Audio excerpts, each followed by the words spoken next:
everything, I said anything and everything.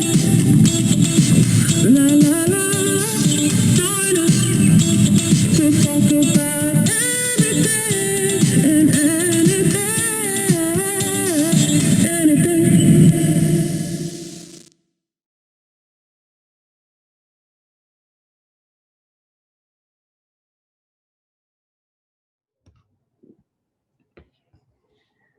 Welcome back, everyone, to the last segment of Anything and Everything's New Orleans Music Legends series. We are ending 2020 with a blast, and it has been a blessing. This is a show which acknowledges that everyone has a story. I'm your host and producer, Halima Sharif. Today, I have a very special, and I do mean special guest, my son, Jelani Akil Bauman, also known as my little Felly. Well, that's what I called him when he was a little boy, but now he's Lonnie. Welcome, Jelani. What's going on, man? It's kind of cuckoo. So I decided to end this year off with my oldest son. I will also interview my youngest son in the new year. Each one will have their own one-on-one with mom day. So sit back, enjoy, and perhaps be amused. Meanwhile, let me tell you a little bit of something about my son, Jelani. Jelani Akil Bauman was born in New Orleans, Louisiana in 1989. He began his musical journey at the age of 13 when he began playing the trumpet. Jelani comes from a long lineage of jazz musicians that spans 5 generations. His great-great-grandfather, Professor J.B. Humphrey, taught music and established brass bands in Southeast Louisiana as early as 1880.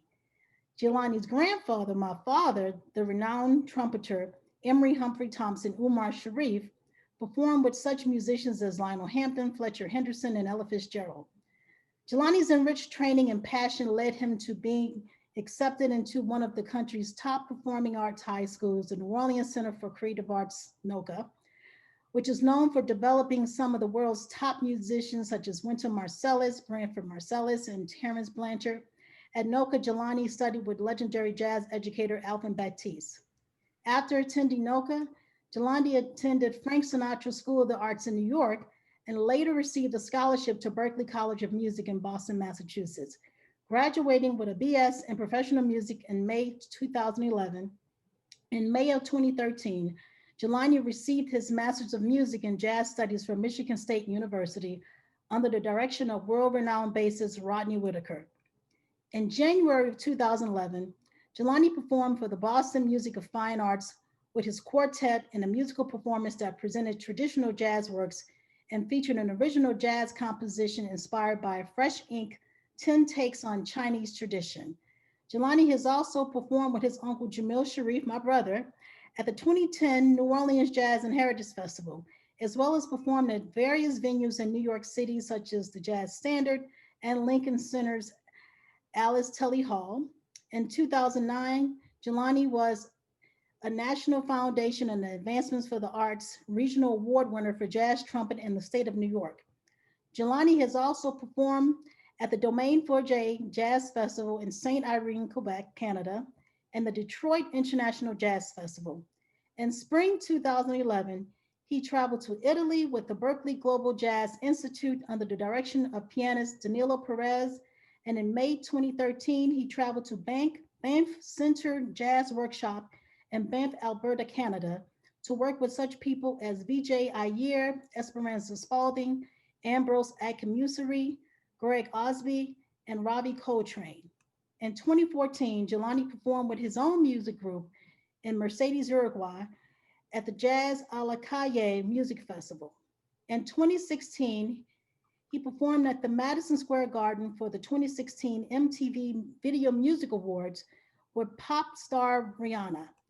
Jelani recently brought his talents to the Middle East, where he completed a residency at the St. Regis Hotel in Doha, Qatar. He has performed with Rihanna, Ravi Coltrane, Ellis Marsalis, Donald Harrison Jr., Robin Eubanks, and many others. He also performed for several U.S. embassy events around the world, such as Belgium, Canada, the UK, and several others. Once again, welcome to my son, Jelani. All right, All right, let's keep it moving. let's go. So look, Jelani, although I know everything about you already, but everybody else may not know much about you. So tell everybody about your childhood. What was it like growing up? We kept it moving.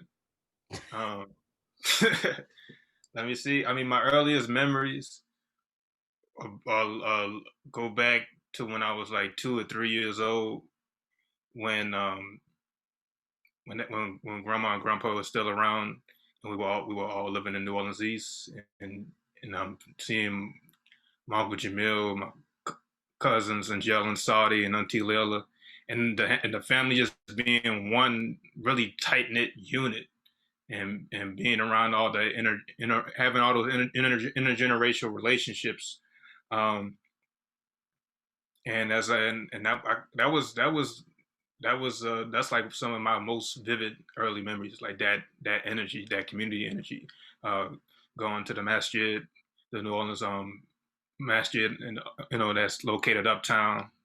That was a kind of like an extension of that energy of community and that like tight knit family. Um, that was I remember I remember it being just really that giving me this motivation to be like a serious young kid even at that age, because we were just, I guess it was a byproduct of our faith. That's the Islamic faith, combined with the presence of my family members. Um, that's interesting how you mentioned that because I had you when I was 21 and I was still in college. Your daddy and I were both still in college, and you spent a lot of time with both families. You had a lot of influence from the Sharifs and the Bowmans. What was that like? The dynamics. Your father has such a strong, rich cultural family, and they are very, very tight as well. And he has more siblings than I do. But I know that was a very important thing for us to make sure that you understood your culture, you understood your history, and that we connected community wise. What was that like for you for both sides of the family? It was a That's something I think about often. Just it was a beautiful balance and like nourishment of like New Orleans loving and culture and family. I started speaking on our side of the family, but my dad's side of the family, his family is primarily from the Seventh Ward in New Orleans, um, St. Anthony Street off of Claiborne, and I'm really grateful to have been able to experience that culture, because on St. Anthony Street, there's for people who are watching this, New Orleans is known for having shotgun houses that were like a main characteristic of the house architecture of the city. And on St. Anthony Street, my great grandmother, uh, Thelma Springers, who we call Mommy, she owned uh, a shotgun house, and both sides of the family lived. The family split both sides of the house. It was like a two family shotgun house and doors on each side. And I spent a lot of time over there, hanging with my aunt Chandra, my uncle Albert, and my cousins Brittany, Erica, little Albert, and that was like, again, that was a really tight knit family energy. But the beautiful thing about that was the relationships that we had with the entire block, with the neighborhood. Like we knew, knowing the people next door, knowing the people across the street, knowing people down the block, and it was generations on top of generations of relationships. Like I knew the kids who were around me and my cousins Brittany age, and then their parents knew my father and his siblings, and and then the generation before that, which would be my grandmother Yvonne, like she was friends with the particular generation that she's correlated with. So it's like all these generations of folks who been living together for 30, 40, 50 years, and that's something that doesn't exist anymore. And that's something I mean, it still exists, but not as prevalent. It's disappearing all over the country. But like I said, that was a very integral part of my upbringing. Just being around that spirit, that type of love, that type of solidarity was a very special thing. And when it was taking place, you didn't think much of it, but as you get older, you realize of how special of an experience it was. You're right about that, and I'm glad you mentioned about the history of St. Anthony Street. That was near North Claiborne, and if anyone's listening who was from New Orleans, they had a lot of second line parades. It was still closer to French Quarter, so there's a lot of culture and a lot of history in those neighborhoods. And even when I met your dad in college, I remember one of the things that he mentioned is that he ran into one of our cousins, and that cousin was Renee. And who would have thought that our families would have been connected like that, not just in the neighborhood, but through the history of music and through the New Orleans spirit. So that had a lot of influence on you, on your on your cousins, on the entire family, on both sides of the family. And speaking of influencers, who were some of your influencers coming up? And I know you have several because you have several from the music side, historical side, education. I mean, you just have so many different influences in your life. But who were some of those major influences that really helped to shape you? Are you, do you mean music wise, like when I started playing music, or just like from the beginning? I think from the beginning, just knowing you and people who know who you are. Um, I guess from the beginning it was you, my father, and my uncles and grandpa. And I'm trying to. I was those y'all were probably like the most influential people, you know, during those times. And I think when I started playing music, I started delving into becoming across different names because at that point I was still pretty young. I don't know if I had like different people who I really looked up to, um, like outside of my nuclear family. I think of course I was being exposed to the names of like Malcolm X and Martin Luther King and and people of that nature. But I think my main influences pre me playing before I started playing music were you, my father, grandfather, all my nuclear family.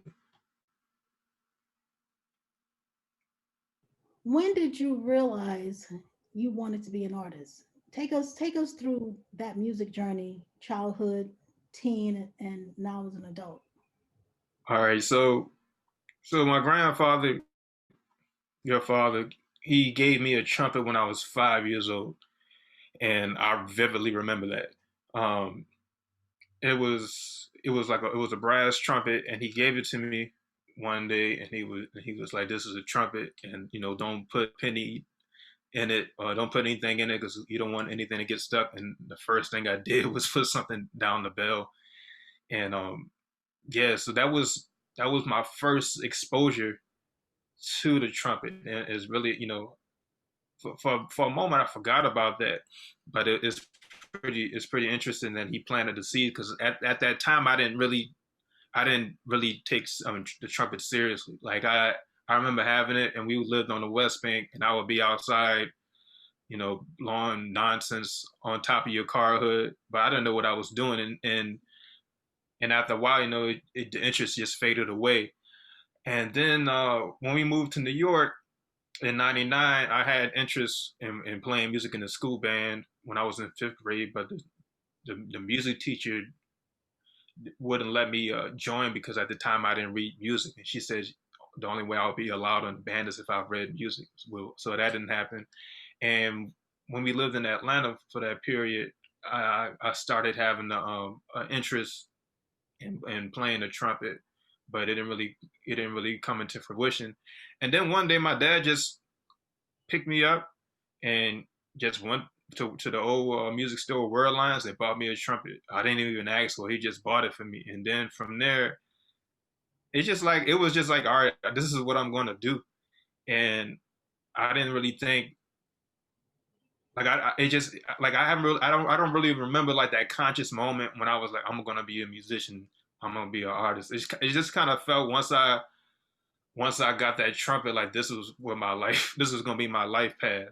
And once I started attending NOCA in 2004 and being around a lot of those, like a lot of my peers who were like really talented, hardworking young musicians, even at that time, like that energy and that inspiration and motivation was like, I'm going to do this because I like the way this feels.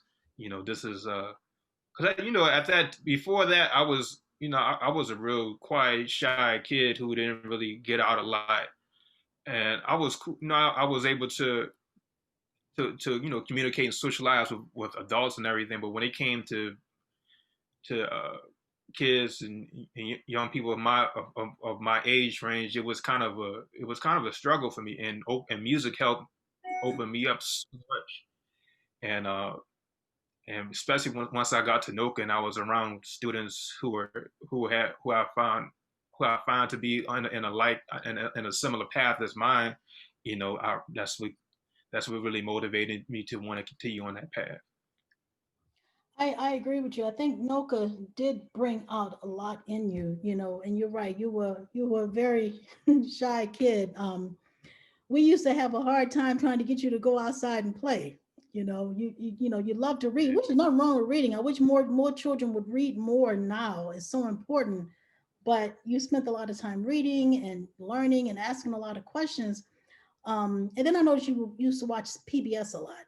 You used to watch PBS, and I think I remember you telling me, I forgot who was on there. What, I don't know if it was Count Basie or somebody, but that was another light bulb moment. I think you were about 13 years old. And when you were a little boy, even maybe, even when you were in my stomach, um, he used to always tell me, we got to make sure he follows on that Humphrey legacy. It's important. He got to follow the legacy. And I've always wanted you to do that too. But at the same time, I've always wanted you and your brother to follow your own path, your own dreams, and if it came to you, it would come naturally. And that's exactly what happened. And I think a lot of that came even when your grandfather gave you that trumpet at 5 years old. He, like you say, he planted that seed without you even realizing what was happening. And now you're making more deposits than ever. Um, I understand, you spent a lot of time, and I'm saying like I understand, like I don't know this, but you spent a lot of time traveling the world. You started traveling globally at 20. Talk about those experiences. Um, yeah, I mean, they no pun intended. They mean the world to me. Uh, yeah, they life changing experiences that are irreplaceable, and I'm forever grateful for. The first time I took an international trip was to Canada, and it was I did this just like I think it was a 1 week workshop. It was I was invited by my trumpet professor Tiger Okoshi. He was a great trumpeter. He's from Japan, and he's a long time professor at Berkeley, and I studied with him for a year or two, and he was one of the lead teachers for this workshop in Quebec, and he invited me to come. So and I went, and that was my first time, leaving the U.S. And that was a good. I think that was a good first start, like a good first trip, going to a place outside of the borders. Seeing just that feeling of getting your passport stamped and crossing that border. It's just the experience just changed me. And then being in Quebec, it's like a French speaking country. Uh, that was a bit of a difference being in a place where English wasn't the primary language. And like I said, that was a good warm up. After that following year, I went to Europe for the first time, and I was that was when I was a part of the Berkeley Global Jazz Institute, who that was an institute put together by the great pianist Danilo Perez, who he's from Panama. He started teaching at Berkeley maybe in 2009 or 2010. So I might have been like a sophomore or junior. And he's like I said, he's an incredible musician. He's played with people. He's a longtime member of Wayne Shorter's quartet, and he's played with Wynton Marsalis and so many others.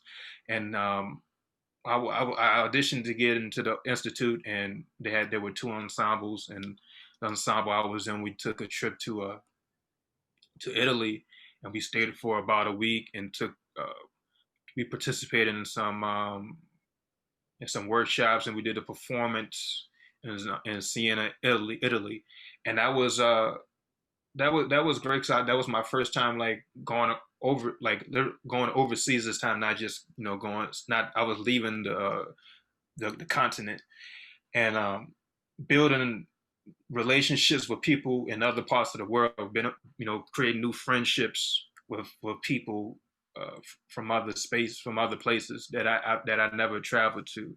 Even though like that was started happening at Berkeley, but traveling to another place and building relationships in another place outside of the U.S. was really great, and playing with musicians from other places and sharing perspectives on how they interpret their personal creativity. That was that was a really awesome thing to have happen to me at that time. I think that and then some other, another trip that was real big was when I went to South America in 2014, and that was the first time I led my own band to an international festival, an international trip overall. I was 24, and the band was it was a quintet. It was me, uh, my brother Stephen Gladney, a great saxophonist, Max Moran, great bassist. Paul Bratcher was playing piano, and Mark Whitfield Jr. was playing drums. And looking back on that moment now, I'm really proud of myself for being able to take charge and be thorough about all the logistics, because I was bringing four other musicians along for this ride and making sure that everything was taken care of. The communication with the festival people that were leading things. Being in communication with the embassy who was funding the trip, and yeah, and going down there, that might have been one of like the first like master classes I conducted, and and sharing the music from that perspective was really awesome. And also I got to we spent some time in Montevideo, Uruguay, and we had some time to play with some of the Afro Uruguayan musicians, which was a beautiful experience. We went to the Afro Uruguayan Cultural Center, and we got to learn about um, uh, uh, some history that's not really talked about a lot in regards to the Afro population of Uruguay, that the population of Black and Brown people who came over uh, through the transatlantic slave trade, and how they are the community kind of disappeared over the years, but a lot of the culture is still being preserved. And that was a real transcendent experience, because I just playing with the musicians, and they were like mostly percussionists. And man, that being in another place, and having being there with some of my closest friends, and collaborating with these musicians who are representing this kind of neglected culture. It was a real special thing. And so also living in the Middle East for like a year and a half in Doha, Qatar. That was a real transformative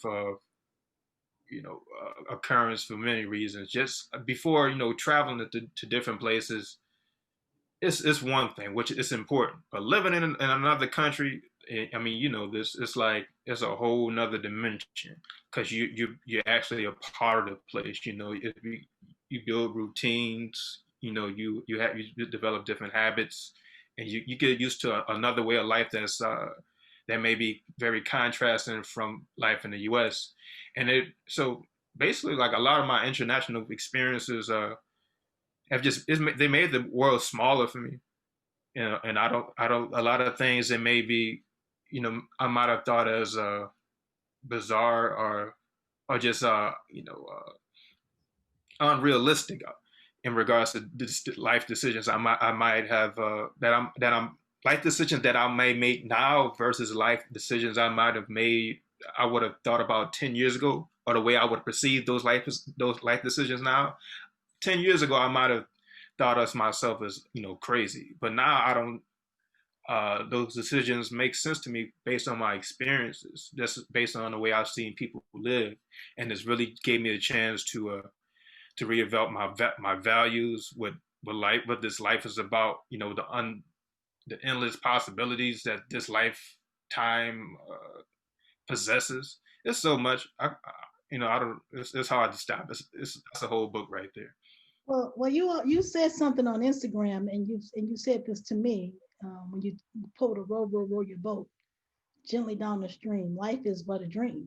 It is, um, and that living abroad. And you're right. Living abroad has truly awakened a lot of things within us, and made it appreciate humanity on so many different levels.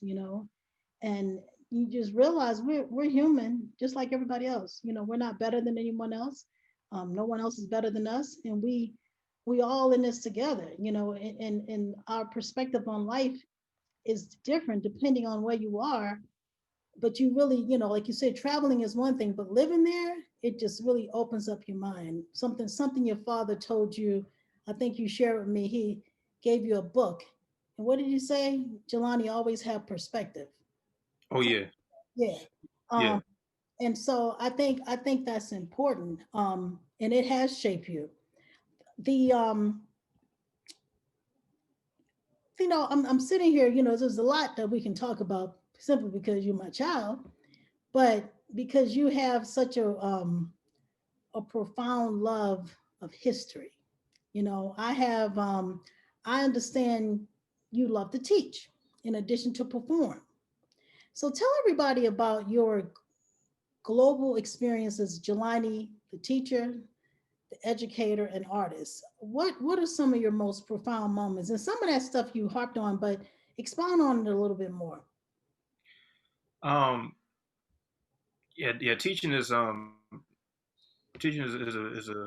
important aspect of my being, because when I'm teaching, I'm also I'm teaching myself at the same time. Every time I give a lesson or directing on a ensemble of students, I feel like I'm talking to myself. Teaching it forces you to practice what you preach. It exposes your contradictions and your within yourself. So as I know when I'm as long as I'm teaching, like I feel like I have to hold myself even more accountable, because I'm telling the kid to do something, and if I'm not doing that, then I'm the hypocrite. Um, in regards to like my like different like profound experiences, I mean it's been a few, but I think one that was really awesome when I was in Doha. I did a 2 week artist in residency at the what's the name of the school? Qatar Academy Doha, and I taught. I met with the let's see kindergarten, first, second, third, fourth, and fifth grade students, and all these kids are um, are from Doha. They're Qatari, and like some of the kids are part of the royal family, and they come from all these different backgrounds and things like that. And I taught them, I exposed them to different aspects of Black American music, and the residency concluded with a performance. And for the performance, we a couple of the classes performed it don't mean a thing if they ain't got that swing by Duke Ellington, and another class performed Watermelon Man by Herbie Hancock. And it was beautiful to be a conduit or just a messenger of in regards to shedding the contributions of Black American artists, from the U.S. and having some little kids in Doha, Qatar, like sing their songs. Now that hopefully sometime in the future, like that, one of those kids are like highly impacted by that, or maybe they are already highly impacted by that. I know when I was in Doha, I would be walking in a mall or at a food festival or something like that, and a little kid would come up to me and remember that that residency of me, teaching them, and that's also a great feeling. Just to like, I think I've been teaching almost 10 years, and like just think of all the students I've had a chance to share moments with, and see a lot of them develop, just and see them, evolving as people and everything. But I think like I say, in regards to profoundness, that experience in Doha, just that I was in a place, on the other side of the world, like sharing the music of Duke Ellington, sharing the music of Herbie Hancock with these young kids, especially like they were like between the ages of 5 and 11, and I just hope that Duke Ellington is up in and with the ancestors, smiling down for his music living on all over the world, and it was just a great feeling to be a part of. Wow, that's very interesting. I mean, and I remember that seeing that and then looking at the pictures as well. But even more so because you're in another country, introducing another style of music, a different culture, a different perspective to these Qatari kids. Um, Something that they had no idea, but they were able to connect the dots because of music, and because of their connection to that musical spirit. So that must have been a very profound moment. Let me tell you, I have fond memories, just like all the rest of us, your uncles and aunties and cousins and all, of you as a young boy, around 4 or 5 years old, and we were all so amazed at your intellect and your love for learning and history, as I mentioned earlier.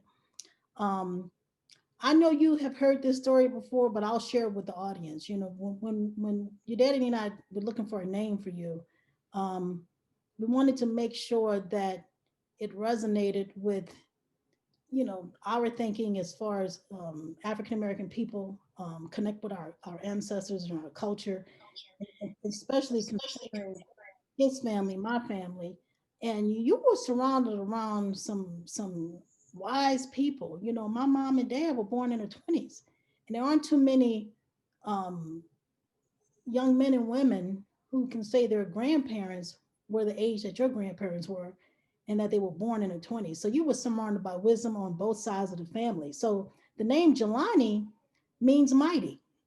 Akil means intelligent. We wanted you to have an African and Arabic name. So that was important to us. What is it that, what's the fascination about history for you? Because you're like a walking encyclopedia. The entire family would come to you, the old ones and the young ones. I'll call Jelani, he got the answer. When I was working in New York at MediaLink, working on media campaigns, I would call you to say, Jelani, I need some stats. And you weren't even you weren't even in college yet. I was like 9 or 10 years old. Yeah, but it's like you've always had this thing. What was that about? And how has that helped you throughout your music journey as well as your educational journey? Um, I think it was just a part of it was just a lifestyle that I acquired from an early age. I think the earliest like the earliest memory I remember of like me being hooked on history was when you bought me this president's book when I was like 3 or 4 years old, and I used to read that book every day. Oh, that was my book. Like I read that book a lot. I read that book back and forth. And like, yeah, I was between the ages, I mean, 3 and 5, maybe 4 and 5, and I would read that book all the time. And it was just like this book with with all the up to that point, there were 42 presidents because Bill Clinton was the president at that time, and it was just like their birthdays, their parents' names, and all these like random uh, facts about each president. And I still remember a lot of that information, and I was just fascinated. I don't know why that was just my thing. And I remember you bought me like this, those dinner mats. Yeah, those placemats. That yeah, placemats that you put food on, and I had a president placemat with all the presidents on there, and I would just be eating my food and looking at the president's birth dates and the dates they passed on and the dates they were in office and stuff like that. So I had like I had like the presidents like from 1 to 42, and I can tell you them in order because I was just it was just a lifestyle. And then and even with music, before I started playing music, I was big on history in music in ways. Like I had this calendar. It was like this Wendy's Black. Was it Black History? I don't know, it was just like it was a Wendy's like New Orleans music history calendar. I think you might have gotten it from me or something like that. And it had all the birthdays of you know renowned New Orleans musicians, Sidney Bechet and Jelly Roll Morton, Louis Armstrong, but also they had our family members in there. And I like at that age, even when I was like 3, 4 years old, I knew my grandfather was a trumpet player. I knew my uncle was a trumpet player. I used to think my uncle Kareem. I used to think Kareem was a saxophonist. I was talking to him on the phone the other day. I was like, I used to think he was a saxophonist. So like I knew there was like music was a big thing in the family. Like I remember like laying in the bed with like grandpa and like he was talking to Jamil and always hearing the term cats. Yeah, these cats, man, these cats. Like I remember that when I was younger. And then like knowing about Willie and Percy, like I remember being at Percy's funeral. So I knew that music was a part of his history. So going back to this calendar, I saw like the names. I saw like Willie's and Percy and Earl's birthdays in this calendar. I saw J.B. Humphrey, who's my grandfather, Umar Sharif's grandfather. I see his name in this calendar. So that was just fascinating, just to see that information. And then I just started seeing all these other names, like I said, Sidney Bechet, Louis Armstrong, Baby Dodds, and all these other folks. And that just it was my thing. And I'm really grateful for that because as I got older, history just became more and more important to me, especially and once I became a musician, because that's the thing. When I started playing trumpet, like I knew the seriousness of it before I started playing. Because I felt like, for me personally, I feel like I wanted to be serious about it because I knew what it represented in my family and my lineage, and once I started playing music, I realized knowing history is important in regards to improving and becoming a greater musician. One of the big things that's emphasized is studying the masters of the music, studying the recording, so that he's studying recording, he's studying something from the past, and studying the lives of these people and how everything how everything connects.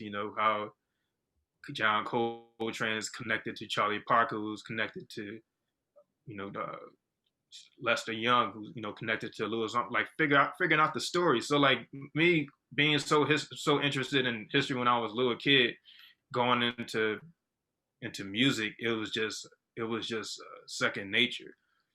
But as I've gotten older, I think history can it can be used in multiple ways, but it can, but like two of the main ways I like to use history, it can teach you what to do, and it can teach you what not to do.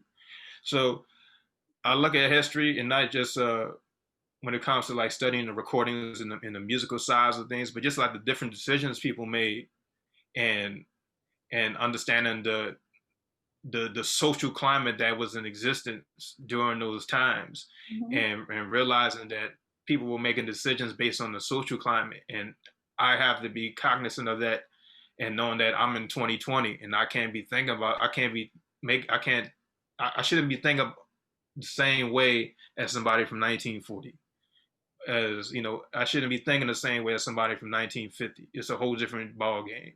So if I'm so I want to make sure that I'm studying all these different aspects, and and putting myself in the best position where I have access to the different possibilities that I envision moving forward, and not being oblivious to like, oh, well, they were doing this, but that was in 1940, man. Like if I'm doing that in 2020, I can be limiting myself from the possibilities that lie in front of me. And I think it's important to use history like that and not be gullible just because you see a certain narrative uh, glorified. I think with a lot of musicians from the past, they were glorified and put into these pantheons, which they rightfully deserve. But the reality of the social aspect of their lives, they were struggling. So it was like, and like they were being exploited, and that's not cool. A lot of musicians we glorify. A lot of them, they transition being in financial burdens with different financial burdens and stuff like that. Like I wanted to make sure that I didn't, I could learn from those different decisions, and my love for history was a big important uh, factor in navigating my way through this path. And yeah, because it's like if you don't know what came before you, like how do you know where you're going? That's a saying that's said a lot, and I think is in regards to like teaching, I strive to emphasize that to the students I teach, because like man, you like studying like history is your flashlight into the darkness, into the unknown. We can't totally predict what's going to happen next, but we can use the context clues and prepare as best as we can. And yeah. That's pretty deep. As I was listening to you, I've said this before on previous interviews with certain musicians, but we talk about it's in the person's DNA, and yeah, we've had music in our family for years and years and years. It's our legacy, but not only was it in our is it in our DNA, we were exposed to that. I mean, mom and daddy's first three grandchildren were you, Angel, and Saudi, and you all were in the house with us. You were around that, and you were blessed to be around that wisdom, um, taking you to different events, different programs. Even with me, later on when I was single, you came to work with me. Had my little dinner fixed. I never barely took you to the fast food place. That's probably why you're such a health nut today. But you know, you were around politicians. You were around politicians. You were around media people, and you were around a lot of wisdom on both sides of the family. And so one of the things that I realized as a parent is that when you recognize that your child has certain gifts or likes certain things, you try to nurture that gift. You try to give them more than say, oh, he likes that. And so since you bought you that president's book at 3 or 4 years old, I started buying you more president's things. And then, and so forth and so on. So it makes a big difference. So earlier I asked you a question about influencers, and you mentioned your grandfather and me, and your daddy. So let's continue that conversation because every interview that I've had, most of them, my last interview was Mark Whitfield, which is one of your good friends, Mark Jr. and Davis, their dad. And then I've interviewed Donald and Nicholas, and all of these guys spoke very highly of you. They all spoke about Jelani, just good things about you. So tell me about some of those brothers and other folks. I know Dick Gregory is one of your role models, Angela Davis. But at the same time, other musicians, Alvin Batiste, you speak very highly of Mr. Batiste and several others. What were they like? And then your professor from Michigan State, Rodney Whitaker. Yeah, most definitely. I guess like when we talk about to start with musical influences, um, Jamil and Grandpa, those are like the first two. Even though Grandpa had already transitioned by the time I started playing music and becoming serious about it, he's always been a big influence. His presence is felt is like really it's a really palpable presence, even though he transitioned before that time came in regards to me becoming a musician. And Jamil, him being my uncle, just that direct connection. Him, he buy me my second trumpet.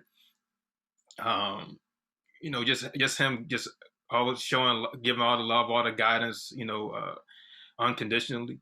So he, definitely like man, if I didn't have Jamil in my corner, man, it would be a totally different game.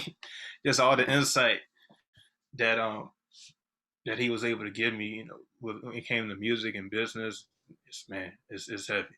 So I gotta really, start out with them. And then, yeah, of Alvin Batiste was my teacher at NOCA, and I got to spend 1 year with Mr. Bat, and it was, I would have loved to spend more time, but that year was great. From the get go, he was just a his approach was so different from most music teachers. He was it's just every lesson was fair game. Every approach to teaching was fair game in regards to just like if it could be some different philosophical approaches. He might be talking about some metaphysics or something like that. I remember in our first class, you know, we got in the classroom. He just started talking about Aristotle off the bat. Like, we're like in the music class. I mean, it makes sense, but like, most music teachers are not going to start talking about teachers unless you're taking a philosophy class. But like, he just starts talking about Aristotle and break it down. One of his theories and so forth. And yeah, I'm really grateful. Like Matt was a situation. I think he planted a lot of great seeds, not only me but all the students that that were around at that time. And he was real patient with me too. Like I remember he was there's a a very popular ballad that a lot of musicians play called Body and Soul, and he taught me Body and Soul like note by note, like it was just being him. And he taught me that song. He taught me the first two sections, and he told me to learn the other section on my own. But he like sat there with me with his clarinet and me with my trumpet, and we just he like taught me that song note by note. That was epic. I remember that. Like I'll always remember that.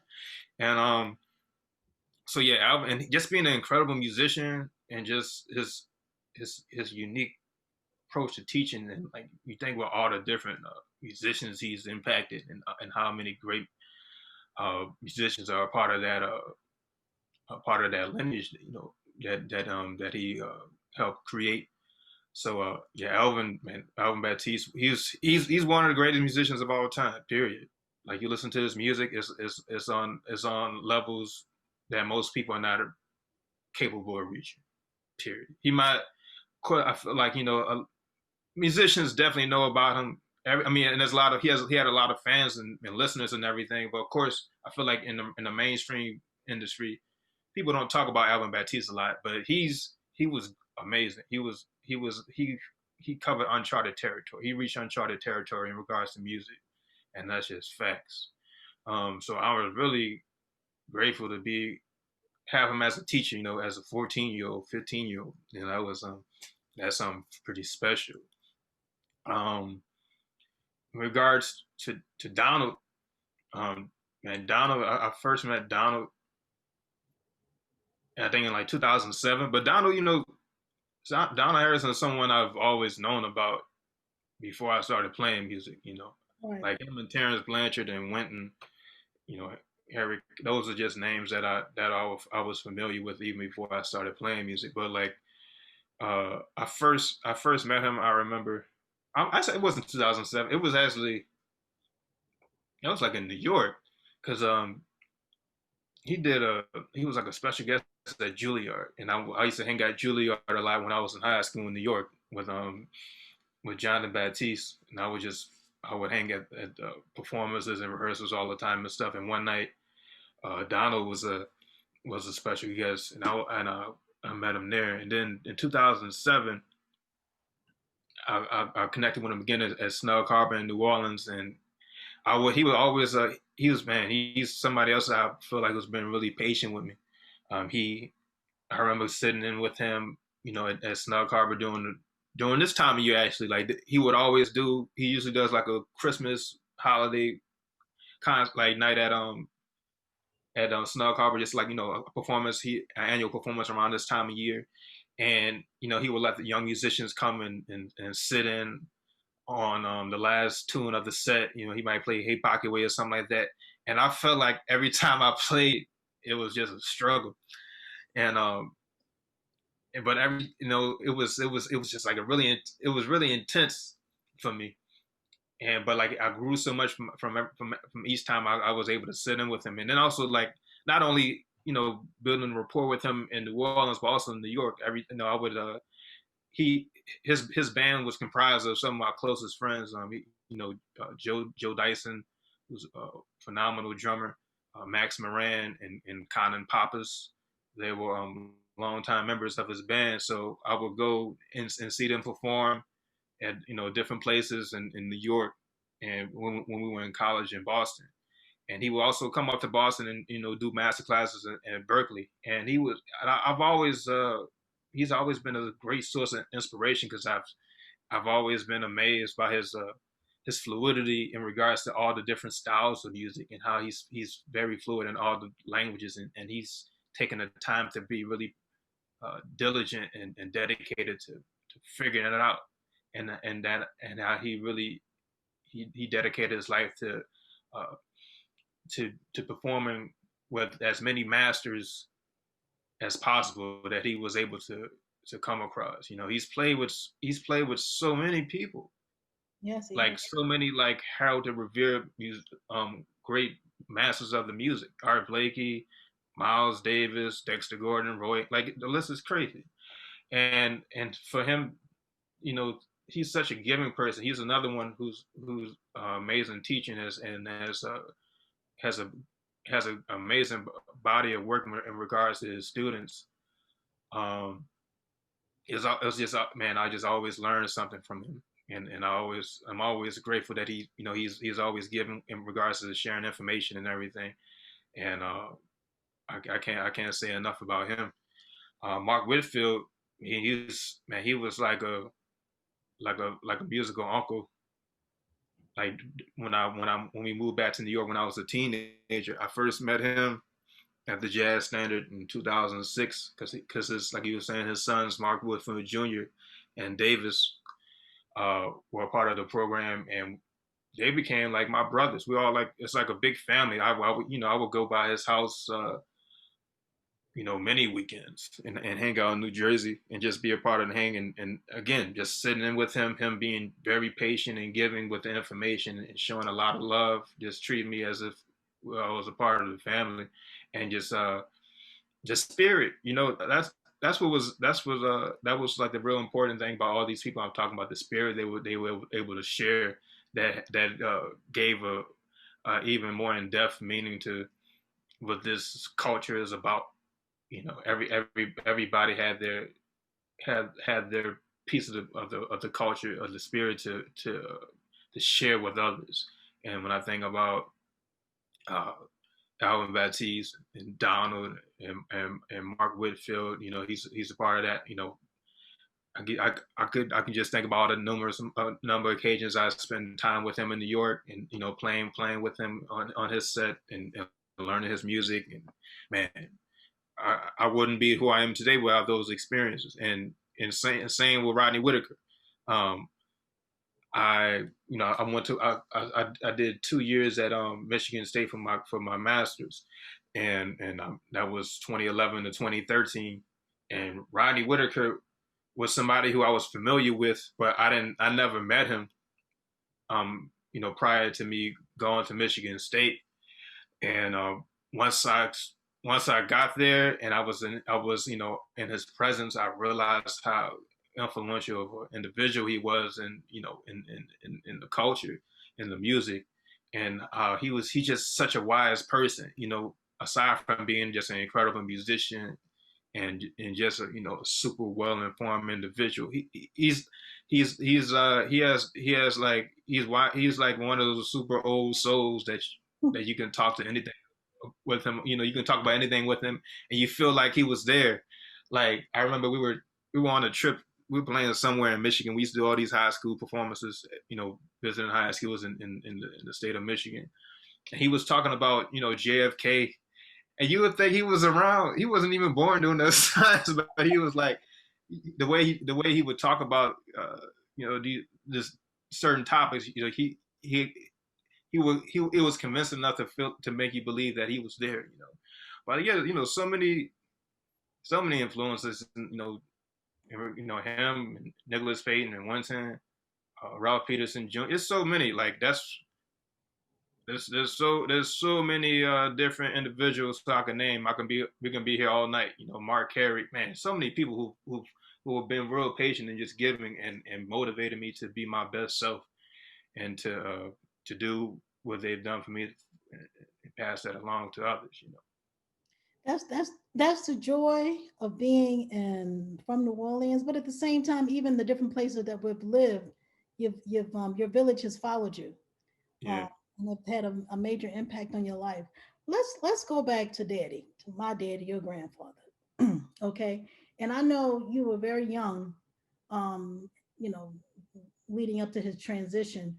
But what do you remember about your grandfather? And even later on, that you're older and you realize, like, wow, that's my grandfather, and his contributions have been just beyond amazing. Grandpa was cool. He was funny. I remember him always playing around and putting a banana peel on my head or something like that, or you know, just goofy grandpa stuff.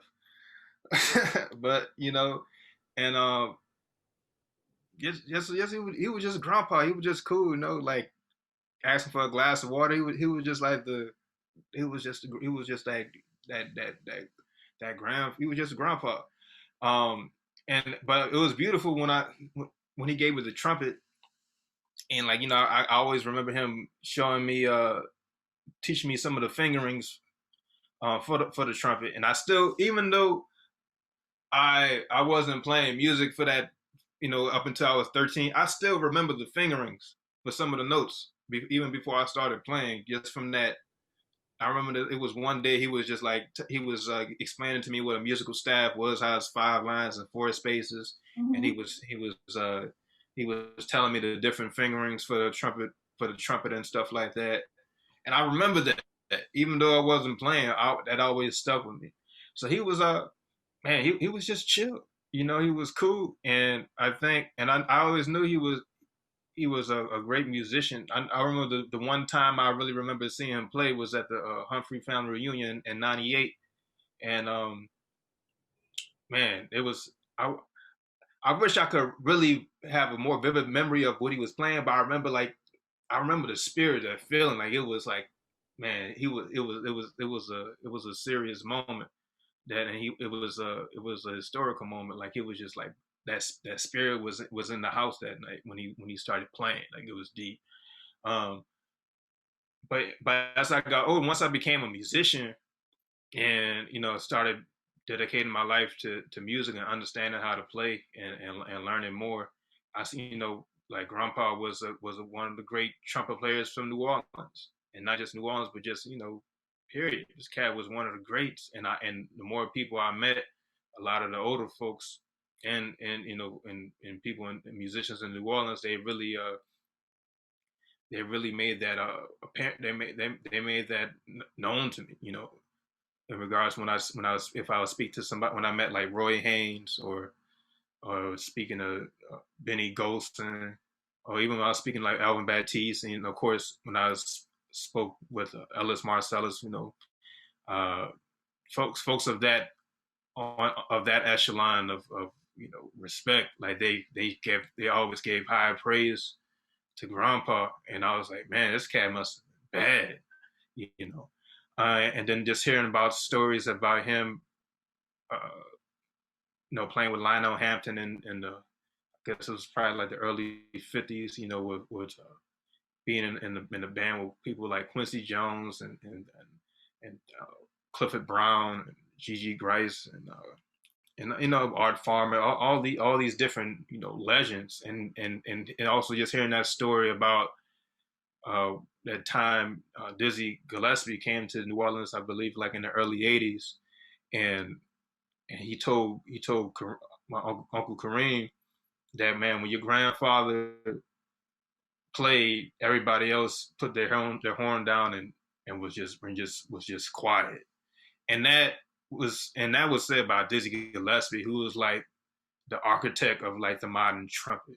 Like everything that came after Dizzy Gillespie, he is a byproduct of Dizzy Gillespie. Like he's influenced everybody. And this cat is like telling like, yeah, your grandfather was a bad dude. And I was like, dang, all right. This cat was great, and that's just always, that's just so much inspiration. Um on top of being on top of the musical legacy that his family possesses, you know. Um, but and it's and in regard and on the other side of it, it's not just him as a musician. It's just him as a as a person. Him as a community leader. Him being the individual who brought Islam to New Orleans. Yeah, Like this guy was an American hero. he was. Period. He still is. Yeah.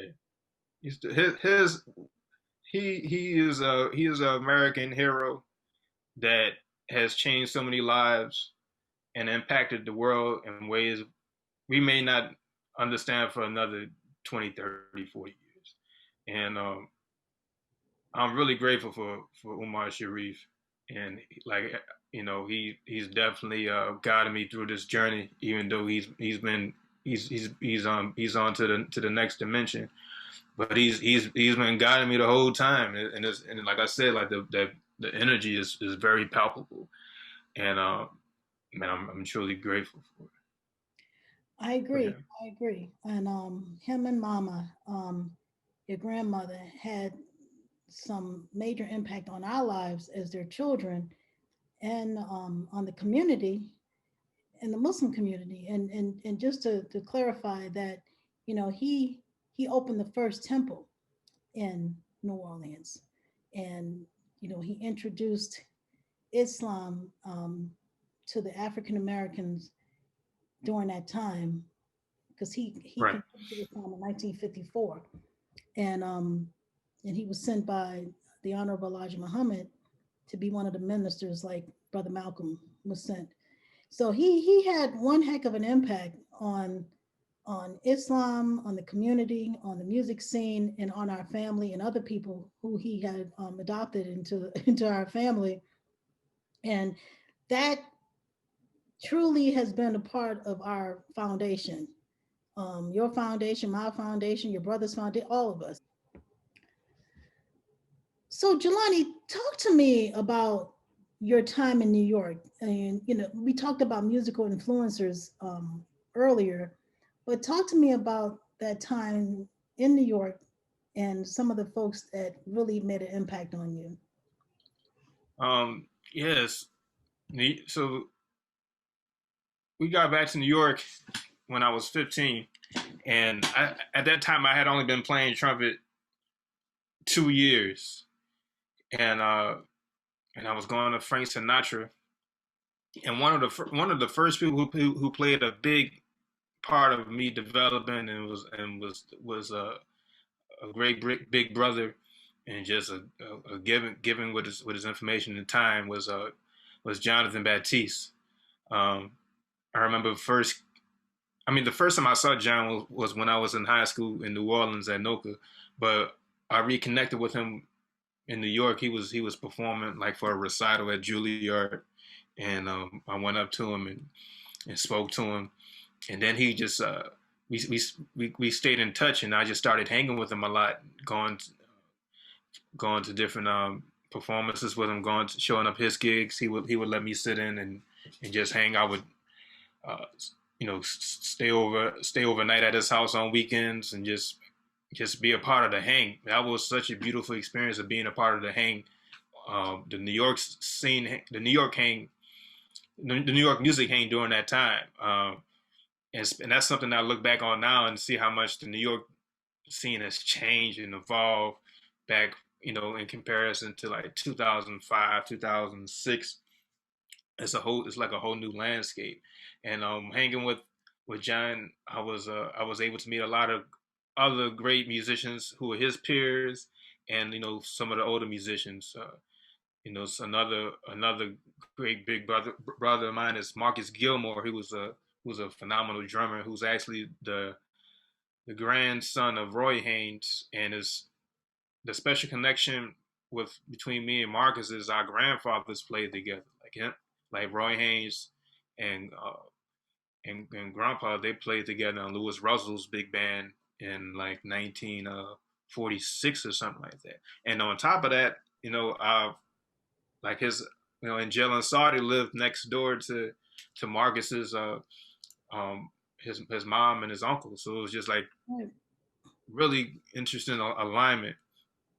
So him and John were great big brothers, and as I got as I went to college, started meeting other folks. Even before college, I want to give a shout out to Mark Carey, who's a great pianist who played with Roy Hargrove and Betty Carter and so many others. And he led he led a program at the Langston Hughes House that I used to go and participate in. I participated in that program as well as the Jazz Standard program where I mentioned before, where I met Mark Whitfield Jr. and Davis Whitfield and so many other great musicians.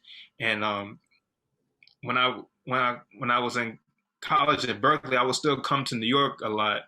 And somebody who I started really developing a rapport with, who's actually from New Orleans, is Nicholas Payton.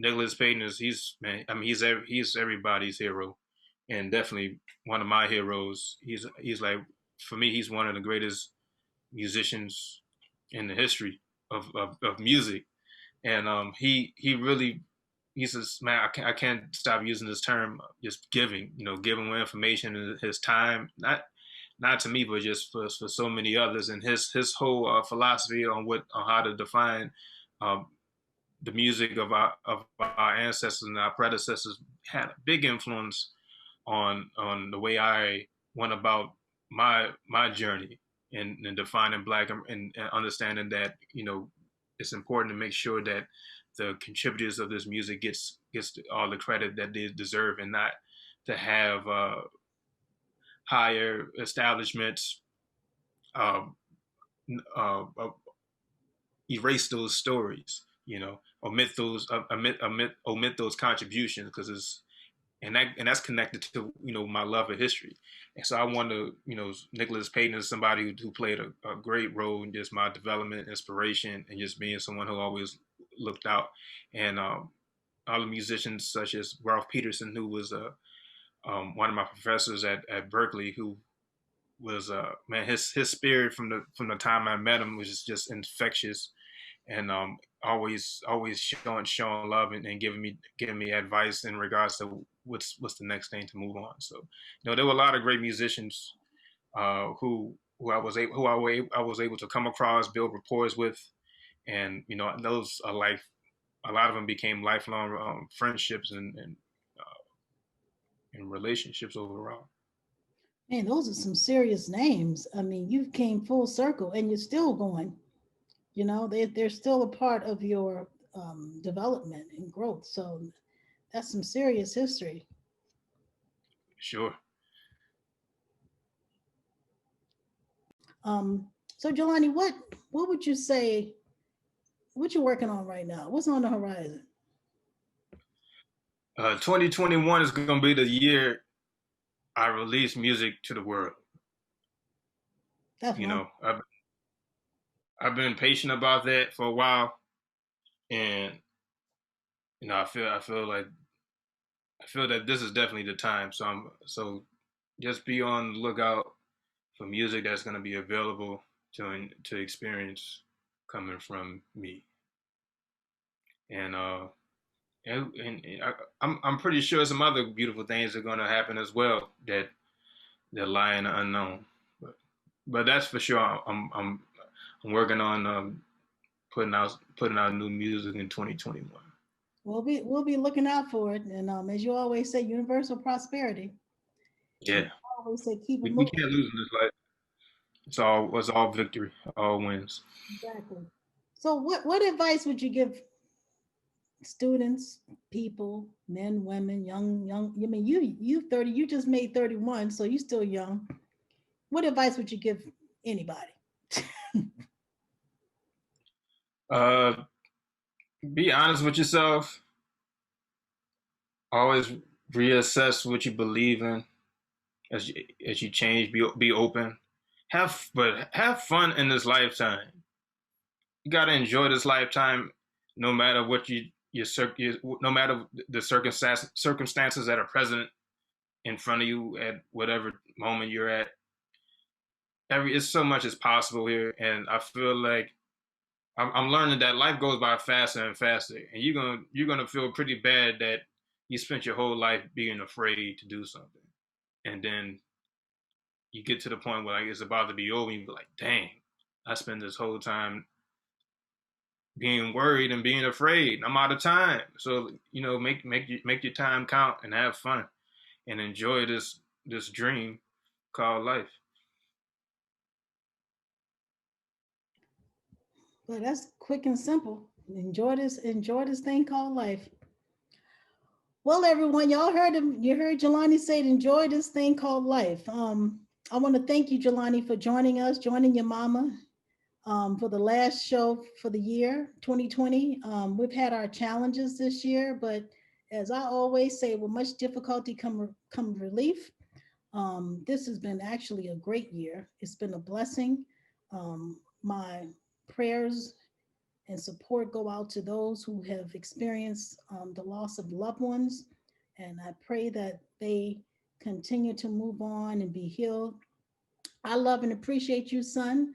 And I'm so proud of you and your brother. I pray that you continue to stay on your purposeful path and continue to do great things. So until next time, everyone, until next time, which is next year, stay tuned for some great episodes. I'm not going to tell you what to look for because this is anything and everything, and anything is possible with Halima Sharif. So until next time, peace and blessings. But wait, before you go, stick around. We have a little treat from Jelani.